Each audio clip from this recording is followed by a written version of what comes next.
This video is brought to you by the Royal Guard with no eyes. Dun dun dun. So for this bit, we're just going to look at how to use Excel to compute the measures of central tendency.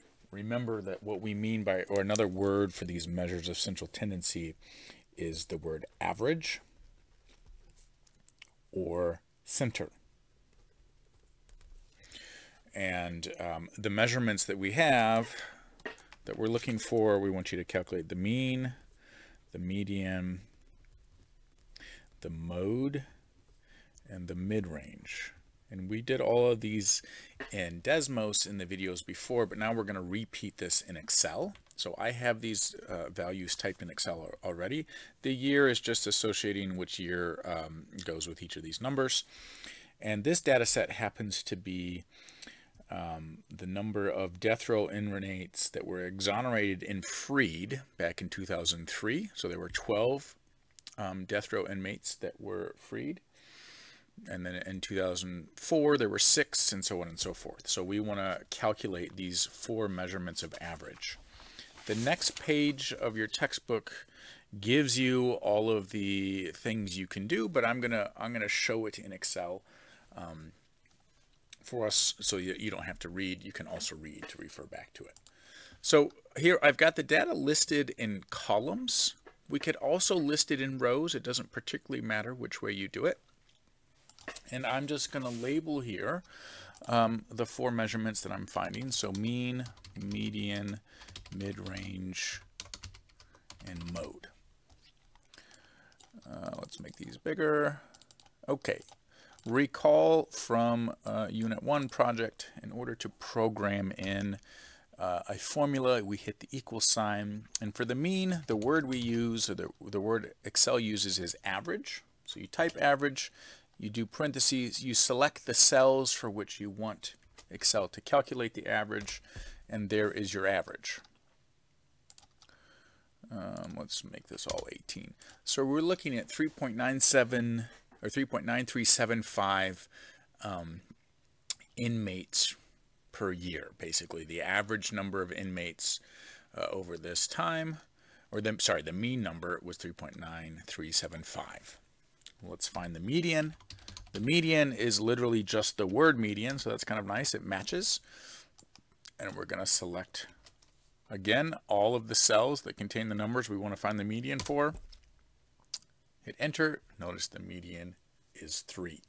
Now for the mid-range, recall the mid-range was the maximum number. So in Excel, we're going to state max. We want it to find the maximum number from that, plus the minimum value in the data set. So I'm going to select the minimum there, and then all that divided by 2. Now notice I had to put parentheses around that maximum plus the minimum in order for that to be calculated correctly. We need to add those 2 numbers together first, then divide by 2. Hit enter, there it is. And then for our mode, we're going to type in mode, and we want to do multi-mode in case there is more than one possible mode. We'll select all the cells and we'll hit enter, and you can see the repeated one number is 1. Those are our 4 measures of average or central tendency as found by Excel.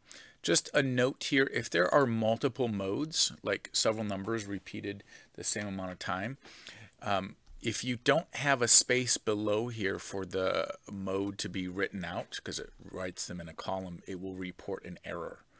So you want to leave blanks below the mode calculation. This matters when you do your project, your Unit 4 project, just in case there is more than one mode.